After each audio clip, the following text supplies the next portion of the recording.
Welcome to your Conscious Choices for Wellness podcast, hosted by B. Crutelli. This is a space for everyone to learn anything and everything related to healthy healing, including naturopathic medicine, music, dance, yoga, meditation, eco-fashion, mothering, and organic lifestyle choices. Topics for expanding universal consciousness. Come join me weekly as we delve in and begin this journey, sharing valuable content gathered over the past 3 decades, helping to support a healthier and more sustainable future for all.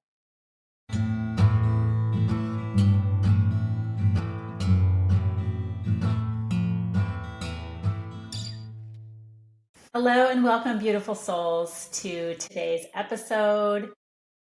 We are in a fall-like day today in the San Francisco Bay Area. The last 2 days were very, very warm, or maybe the last 3 days. 80s and 90s here, us 80s and 90s, and in the SF Bay. I am about 20 miles from the Golden Gate, and yesterday I actually saw the fog rolling in because I was on my way driving to the city, and I was like, oh, there's the fog. So that's when when you see the fog, that it's going to be cooler weather the next day. So today's a little foggy. The sun's kind of trying to shine through. I'm sure it is in some areas. And I welcome you here with me. Thank you very much for being here. I am wearing a vest today in honor of Robert Redford, who passed away a couple of weeks ago, who I probably wasn't, going to mention, but I was looking, at my fall stuff, and I'm like, oh, I love this vest. I've gotten compliments on it. I actually got it secondhand. It's from Sundance, and that was a company that he started many years ago that just ended as well in this past year. I wish I would have known that they were going out of business because I would have loved to get some affordable items. He did a lot for our environment and for Indigenous people here in the US and maybe abroad as well. I don't know his whole history. I'm not here to talk about that, but this is in honor of him. And if I end up having a hot flash or something while I'm speaking today, I will take it off. I don't know if I'm going to wear it all day, but it's a very nice quality vest, as you can see. And I am grateful for it. And I'm grateful that I found it secondhand, probably $20-$30 or something, and it's probably a $200 vest. I don't know. Anyways, I am here to talk about some real shit today. So that's what I'm here for. And if it's your first time, thank you for being here. I am doing it a little differently, like I like to do every week, trying to figure it out in between. As some of you may know, I'm in between places, so I'm house sitting, holding things down here for my friends who are away. They will be back very soon. And I am going to be referring to my written script of what I talk about every week. I do a blog and I do a podcast. So the writing is here on Substack, where I'm holding my blog, and then I end up storytelling and kind of going off on other things when I do the podcast. So the podcast is different. And I'm trying to do video as much as I can. I was going to do it once a month. I've been doing it a little bit more because I have this nice space to be in, and it's private. I don't have to worry about too many interruptions. And so I called it Grooving into Existence. This is the name of the blog. The podcast may be something a little different. Sometimes it's the same. Faith in Changing Times. I love the word faith because it's my daughter, my older daughter, my first daughter's first name, Faith Angelina. Angelina's her second name. And faith is something that I learned about when I was in my mid-20s because everything was crashing down, like life was seemed like it was just falling down all around me. And it definitely was a rock bottom.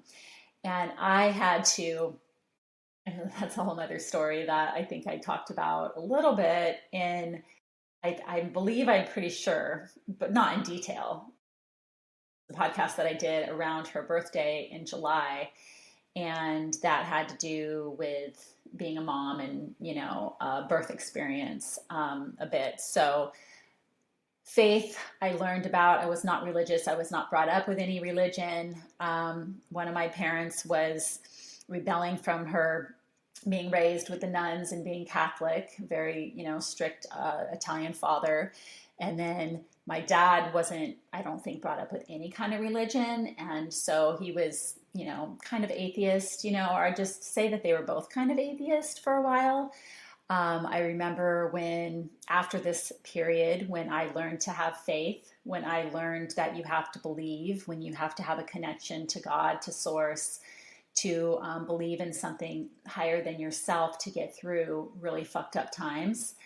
I remember sitting at a nice dinner with my mother and explaining to her, that I was gaining faith for the first time in my life and that God is real. And she didn't really want to believe it. Now she does.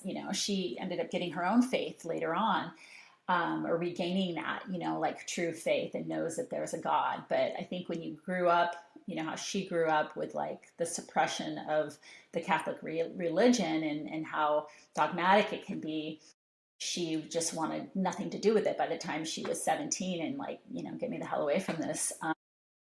And then latched on to my dad, and then my dad and her had their life, and he didn't, I don't think, had any religion, so they just kind of didn't raise me with that.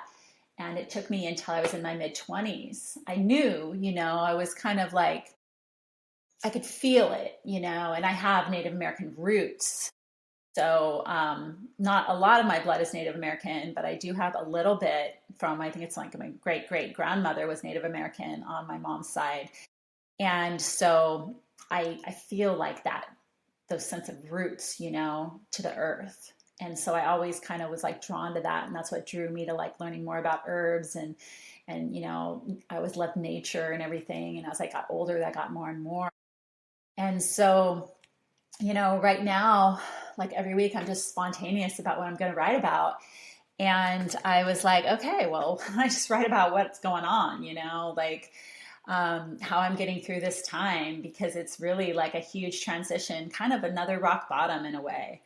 Um, but I'm embracing it, and I'm knowing that there's much, much greater things around the corner. And I just have to like make this turn to get there, and I know a lot of you are going through the same thing. I hope that you're watching this and you can relate. So basically, if you can't relate, you don't have to watch, but you could still hit a like button if you like anything that you've been hearing. I, touch on a lot of things. I will end up touching on cannabis a little bit at the end of this podcast, but I don't have a lot of time right now because I need to get to a job that I have this afternoon, but I want to get to it. So who feels it knows it, right? Who feels it knows it.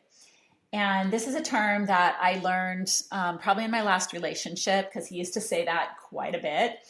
But it's true, like I said, if you can relate to going through hard times, to having rock bottoms, to being a mom, a single mom, having to make a lot of transitions and hustle and have faith, then this episode is for you. And so who feels it knows it. And that's how I started my blog. So ever felt like no one else knows what you're going through? Like you're not alone? Like we feel like we're not alone, right? Like it could be worse. There's definitely people on the planet, which I touch on actually at the end of this too, because I don't want to seem like I'm a victim and like, oh, I'm going through this, I'm going through that, poor me, when then at the same time, I'm like, I know others have it worse. So I have to be grateful for what I have to be grateful for. And, do you ever feel like you're judged by maybe your friends, colleagues, or family even of, like going through what you're going through? Like you don't know what the fuck you're doing, like especially if you get to a certain age and it's like, I feel like some of the elders, that they didn't like make a lot of change as much as some of us like the younger generations can make a lot of change. I mean, at least, I don't know. I see that in my generation, a Gen Xer. I'm not sure about the other generations that are younger than me yet, because, yeah, I'm not going to get into all that. But let me tell you, from where I stand, we are definitely all on different paths. Like, we're similar. We definitely have similarities as being human, right? We can relate to each other on a lot of levels, but we also are all having different paths. We are all unique, okay? We are all unique. And we also are on different paths, similar paths in some ways, but very different in some ways. And obviously, if you look at the bigger picture, some of us come here for a very short period of time. Some of us are here for a long period of time, right? I mean, maybe short when you look at the big scheme of things, but you could be here for a day. You could be here for over 100 years. I don't know how many days that is, but we're all on a different path, right? So just looking at that, you see what I'm trying to say, right? We're all here for some reason. And we're not going to be able to really know, I don't think, the full depth of what that is and understand all of that. It would be really nice to, right? I don't think, and I've heard from experts, we probably won't even know until, maybe we'll never know, but until we're gone from this earth, until we evolve, back to source and to wherever we came from, I don't think we'll really understand, all of it. So, yes, we all have different karmas, past lives, lineage traumas, and constant conscious choices to be had in the midst of our daily practices that lead us to where we are right now in this present moment. So, where do you stand? What's your story? I'm curious. Drop it in the comments. I really will read. I love reading comments. I don't get a lot of them. I'm just starting out. Really, yeah, I don't like spending my time figuring out the algorithm. I wish that I had or could afford, someday I will, someone that could support me in this and help me to do all the things the correct way. I'm just doing the best that I can at this point. And I love it when I do get a comment, if it's a nice one. If it's not, which I got one of those the other day, and I was like, interesting. You kind of get triggered. You're like, I can't believe, somebody would like say that to me. And then you just respond, with love. So yeah, currently I am feeling strongly the force of an enormous turn inward, flowing wherever the wind blows me, becoming free like I never have before. From my many responsibilities that I've had for over 30 years of trying to be a responsible single mom, be there for my kids as much as I can, do all the things, hope that you're doing it right and that, you're supporting them however you can, but you also got to support yourself when you're a single mom. And I just can't believe it's been as long as it has. I think it was, I don't know, 31 years now of being a mom. And this year, 2025, I finally am to a space where my youngest, who's almost 18, she doesn't have time. She's applying to colleges. She's, working. She's got her life, her friends. Is like, I don't really need you, Mom. If you're here, living in the same town as me, like, I don't know if I'm gonna have time for you. And it's like, okay, I get it. I know where I was when I was her age. I was looking for my own apartment. I had 3 jobs. I was applying, to some classes in school. And I didn't spend any time with my parents hardly, maybe unless I like needed something, like here or there, I could ask them. But I was pretty much on my own, Like I felt more supported by my dad. I remember at the time, my mom and I were a little estranged and I didn't want to be around her. Had, you know, that's a whole nother thing. Talk about mother stuff on another podcast. Um, yeah, so here I am, and I know that there's a huge path ahead of me, but which way do I go? I'm kind of like faced with, do I just try to do the same thing? Repeating old patterns maybe? Or do I dare leap into the complete unknown? Like I really want to travel. I just got my passport renewed. Thank you, God. I've got my passport, card. They have these cards now. I haven't left the country for a couple of years. And I am just really wondering, like, should I just go travel? I want to be able to do the things that I want to do too, that maybe I've never had a chance to do before. A lot of you maybe have gotten to travel, in your teens, maybe growing up as a kid, in your 20s, and maybe you're still traveling. My daughter, who's 26, has traveled to, I don't even know, probably over 30 countries. She's been traveling for 10 years, maybe longer now. And she's out of the country right now. She'll be back at the end of the month. We miss her so much. Yeah, definitely going to try this next summer to go to Europe. I really want to go to London, to the UK, and then over to Italy and kind of like split between those two to start. But I have not been to Europe yet. And I have Italian blood. I have English blood. I have Scandinavian blood. And it would be nice to go to all those areas and spend some time and get the fuck out of here. You know what I mean? So yes, this is very exciting. And here's the holdup though. I am standing ground, okay, without a home.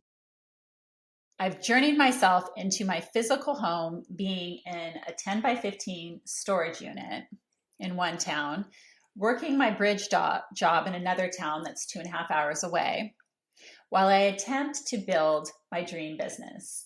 I have big dreams, y'all.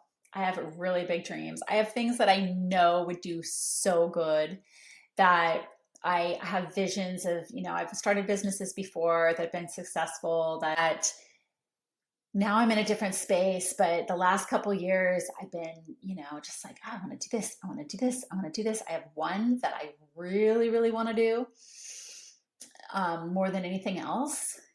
And I'm hoping I get to do that in the next year or two. I'm really hoping. So the first thing is, though, when we have dreams and we have things that we want to work on and we are who we are, don't we need to be settled? Don't we need to have a home? Don't we need to just feel somewhere where we can ground and be and have the space that you need to create? So that's my dilemma. I've pretty much moved most of my stuff into the storage unit. I'm here house sitting with my friends. They're going to be back really soon. And then I am needing to fulfill my dreams, to work on the things I want to work on without really a space that is mine, that I can just be and do all the things, have these podcasts every week, share with you the knowledge that I really want to share with you, because this is good knowledge. This may be interesting to you, but it's not even what I wanted to share on a weekly basis necessarily. But you know what? You just have to go where the wind blows you. So housing, AKA affordable housing in California for a single person is rough. Okay. It's rough. When I came to the Bay for the first time to live about 9 years ago, I was like out of like the Sierra Nevada foothills. I'm in Northern California. I was like dating this man, and he had a housemate with this woman. And I was like, why do you need a housemate? He didn't need a housemate. And she told me, she was from Los Angeles and she was even older than him. And she was like, you don't understand. You don't understand how it is living in urban areas like, San Francisco Bay Area or Los Angeles or other areas in the country. I don't know, maybe in New York, it's like that. Very hard to have your own space. And a lot of people live together. And I didn't understand that because I'd always lived on my own, or I had my kids living with me, and I had houses, and I didn't want to go back to apartment living. I've done that like a few times, like temporarily. I just don't like being attached to someone else. It just doesn't, like, as soon as I am there and I'm like attached by a wall or a floor, I'm like hearing somebody else that's not even like my family member, like it, I don't like it. And so I feel like I can be without that. Like I'd rather just like live in my car. I don't want to say my car, but I've thought about getting a Sprinter van, honestly, and doing the van life. You're not attached to anybody. You might have to deal with, where you're going to park safely, and I want to have it safe enough, even like maybe that's the time I get a dog if I do something like that. So I have my dog with me all the time. But yeah, I just don't want to be attached to other people that I don't know and have to deal with their bullshit, sharing a wall or a floor or whatever. And it's like out of your control of the noise that you hear.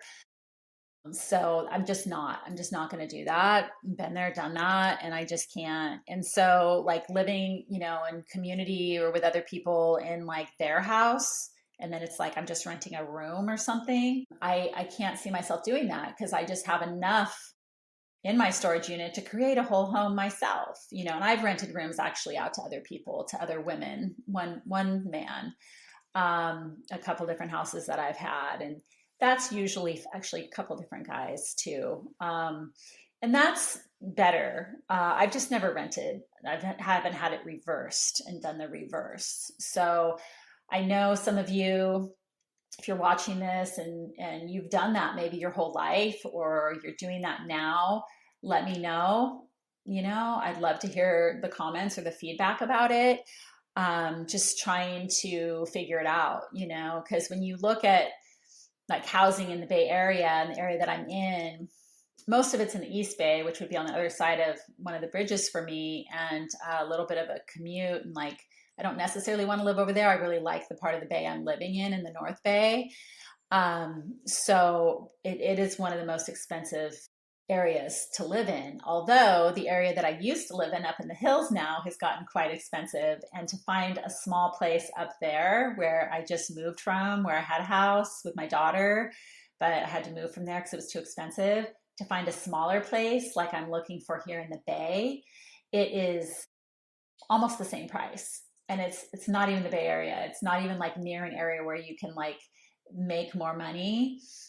There's little jobs. It's just very sought after because a lot of people are working from home, and a lot of people from the Bay moved up there because they can work from home. And so it's just so hard to find housing. And the small places that are anything I could afford, I could be there, right? I could get a place up there. I wouldn't even really see my daughter. I'm talking about where my daughter is. Um, yeah. So yeah, coming from over 3 decades of mostly comfortable living situations, even though I'm referring also to over 30 moves. So I always make every home that I have beautiful. Creating my home brings me immense joy. That's like my favorite part of like moving, and then like creating. It's always sad because I do create such beauty in my home, and every home that I've left, even if I'm only there for like 6 or 7 months, it's like there was a reason that I chosen that home and that it chose me, right? And so I like feel like, oh, okay, I like created something here. I loved this space and now I'm leaving it. And it's sad. It's sad. It's like it takes something from you like every time, and then you have to like recreate. So if you're going to somewhere that you also chose, that you're excited to be, that's a good place, all those things, you get there and it's exciting. It's like you're leaving from one place, okay, but I'm going to the other, and it's work in between, right? 2 or 3 months of like packing and then unpacking and getting all set up. It's a setback. It's a setback in some ways as well, obviously. But then you're there and you're like, oh, I get to like recreate this space. I get to, like make it all beautiful and like make it me and like put love into it. And that brings me joy. And what's happening now is sad for me because I don't have that space to go to. Usually I just find another space and I move to another space and I know where I'm going. There's been a few times in my over 30 moves in the last 30 plus years that, and I'm just talking over 30 moves in my adult life since I've been 21. Yeah, I don't think in my book, which I'm writing a book called 31, about all my moving, that it started when I was a teenager, because I moved out when I was 17 and got my first apartment when I turned 18. And I don't think that's when I started it. So probably going on 35 moves since then. Anyways, so what is a high standard of living? What's yours? We all have standards. I think it's good to have standards and boundaries and feel good about where you're living. Mine is peacefulness, not living next to a highway on a busy street or having the noisy neighbors. Like I've had a couple places where I've lived connected by a wall or a floor and they just were noisy. And yeah, all in California. Yes. I'd like to stay here. If I'm going to stay in this country, I'm going to stay in this state. I've been here for over 50 years and my kids are here. So none of my kids have moved out of state. Actually, my daughter was in Portland for 4 years, but she's moving back to California. She's been in South America. And now she's coming back again in a month and she's going to be in California again. And she's happy, probably because her best friend is also, who was in Portland, one of her best friends up there, also moved close to where she's going to be moving. Anyways, you get my drift. You get my drift. This seems to be a hard feat to come by these days as population levels rise, as the job market is more than interesting, especially if you're not a millennial. I'm just speaking to the job market, okay? And I think if you're a millennial, you're a little bit more in the tech industry. You got the greatest of the tech jobs if or learned more about that at that age, or when, if you're in college and just knew that that was what was happening. And there were a lot of tech jobs for millennials, or just to like even know more about Gen X. We're the ones that made tech, right? We're the ones that started the tech industry, started all of this. So I do know some things. And so starting over as a Gen X woman and launching her career later in life, wink, wink. Honestly, alone is best for me. When I know, besides, it's what I know. And besides, when I had my kids with me, which that was great and all, it was great, but that's all I knew for years. And I'm getting used to my alone time again. I'm an only child that grew up in the 70s and the 80s without much supervision and a ton of lonely time to use my imagination freely. So I am very grateful to be alone because I had a lot of years of being alone, being an only child. I had my first child at age 21. First chunk of my life, I didn't have kids or sisters or, a lot of family around. So many of us, personally speaking, are still suffering the tech boom that hit here the hardest. I'm a non-property owner at the mercy of what's been available with my strict criteria, as well as admitting to a few choices along the way that brought me to my current circumstances. I now stand humbly vulnerable to being without a set home. 30 plus moves. Yep. Funny. Yeah, no, but not really. I'm still here, standing strong most of the time, picking myself up when I fall. So, yeah, this is all about faith and, having faith even when you don't have a home. I see homeless people on the street and I'm like, that could easily be me. That could easily be me. I can see how people, I think people judge and think that, homeless people on the street are just dirty. Yeah, of course you're going to get dirty, but that they're just losers and they came from, nothing and they had nothing. And so they are nothing. And like, whatever. It hits close to home when I've had a lot of homes, sustained them, raised my kids in them, and have worked very, very hard doing a lot of things. And then I have trouble finding a home that I can afford where I live at. And I do, like broaden my scope and think, oh, maybe I shouldn't live here. Maybe I need to go live somewhere else. I don't even know if I really want to live in this country anymore. I wish I could live in another country. And I see things, online sometimes like about leaving and how it's not that easy to, or that's it's not that hard to leave. And here's all you got to do, And I'm like, bookmark that, bookmark that. Why not? So home. I've always felt that it's where the heart is, right? What is home? Truth. Truth. I put a picture here. I don't know if you can see that.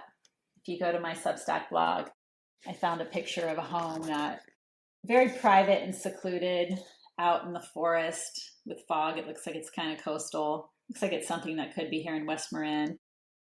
And yeah, it's a place I could see me being, in my outside bathtub, garden. Home is a space to create with love. Home is a space of self-expression. Home is a grounding place where you can feel safe, where you can feel at peace. Home brings a sense of safety to grow from. Home is beauty within, right? When you go to someone's home, you can see the beauty that they have within because it shines through their home and what they put into it to create the beauty there. It's a reflection. Interesting how I started to write about what's before me. I feel like this is interesting as I look around to see homelessness on the rise while others are grounded in their homes, feeling safety to create from their true authenticity. Safety is first, right? Yeah. We all want to feel safe. From a place of safety, we can then grow, learn, love, create, and genuinely share with one another. And that's really what we're all here to do, is to love, is to share with one another, communicate. And what is home for you? Drop it in the comments. I want to hear. Sometimes lately, I feel like homelessness could be just around the corner, like I said. We all have been dealt different cards to play with in this game called life. This is just how it is for whatever reason that I hope we will learn someday. Maybe next time I'll be a cat. I believe in the afterlife and the possibility of reincarnating here in another lifetime. But for now, I tell the cats in my life, you got it good. You don't even know how good you got it. Because, cats, they're like queens, right? And they are queens and kings. The boys, are kings. The girls are like queens. And they just, have this air about them. And so if there's something they feel like, they're not getting, they'll let you know. But they don't realize how good they have it. And they're so taken care of, most of them, right? There's cats out there that are strays. There's homeless cats too. So, it goes, it goes all ways, right? I feel like cats are free to just be. And don't we all just want to be more free? In this moment, I am on my spiritual journey forward, like a new beginning. It's exciting. I'm enjoying the process and surrendering to the next outcome. Finding joy every day in some way. Joy is always possible. And that's what's getting me through. Just so many things can bring us joy. And if we can just find a little bit of the joy every day or a lot on some days, even better. I am searching for more joy. I want more joy in my life. Deepak Chopra talks a lot about joy, and he's somebody I've been listening to more this year. Though there are times of the day in which we can't control our feelings, they just will arise for various reasons. And since I've been through some shit, I know that there is always light through the tunnel ahead. There's always a rainbow on the other side of the storm. So I know that this too shall pass, and that, you know, my home is coming wherever that is. I don't even know, whatever it is, wherever it is, whomever it's with, like, I don't know. And it's pretty exciting. So I'm also very grateful for my herbal medicine. When I need a quote unquote pick me up, when I feel like my world is crashing down around me, those moments in the day when I just am feeling a little bit off, and I need to get through and I need to do all the things to get through this.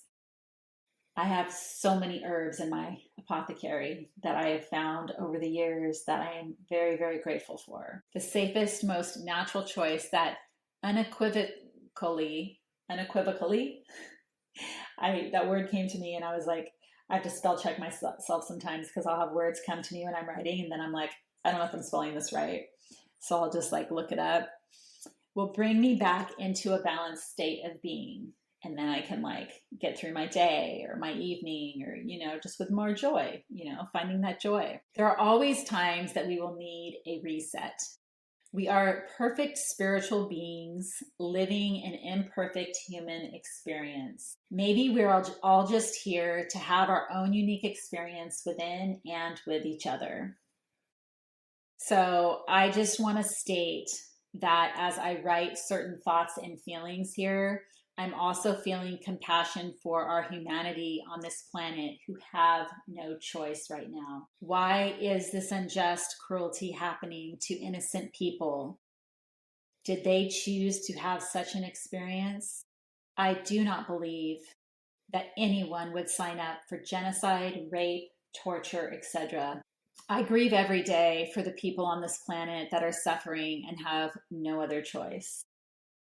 Because some do not.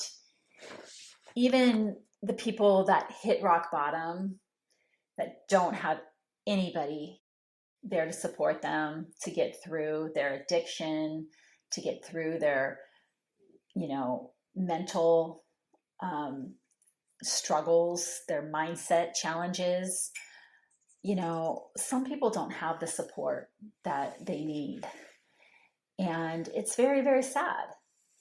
So I see it as we're all just here for some reason. It's all just like working together somehow. We'll all understand someday, hopefully. And I really appreciate you for being here. If you have any questions or comments, please let me know. I spontaneously just wanted to write about this, and I will put a link to the blog in the show notes if you want to read it and see some photos that I put in the post. I also do have a guest coming up, so I will have a guest side by side with me. It will be audio and video, and I will go ahead and drop her name here. It's Mira Fannin. She is the founder of Sweet Skins Eco Apparel. It's a wonderful women's clothing line that is hand sewn in Portland, Oregon. And I've known her for a long time now. I don't want to say 20 years yet, probably, almost 20 years. But I've known her company and have been wearing her clothing, supporting it for about 20 years. And you'll hear her story, and we'll be talking about eco fashion. That will be in 2 weeks because we're doing the recording next week at some point. So I'll get that edited and it'll get dropped in 2 weeks. Next week, I'm not sure. It'll be a surprise again. Thank you so much. I love doing these videos. Um, I am trying to get it down. You're going to see me in different places. Sometimes it may not seem as professional. Maybe this doesn't seem professional, but hey, it's just me. I'm doing it all. I love and appreciate you. Please check out my website. It's constantly under construction because, again, it's just me trying to do that when I can. I have some products on there. Love you to see some of the art that I make and some of the other things that I'm working on. Moms, if you know any of them, if you are one, let's support one another. And I will see you next time. Peace out. Thank you all so very much for listening today. I genuinely hope that you learned something, and I invite you to join me each week so you never miss a conscious wellness beat. This podcast holds a special place in my heart dedicated to my evolution here, my passionate mission to spread more consciousness for the much needed wellness on Earth. Come join me as a guest as well. Let's collaborate, making change for future generations.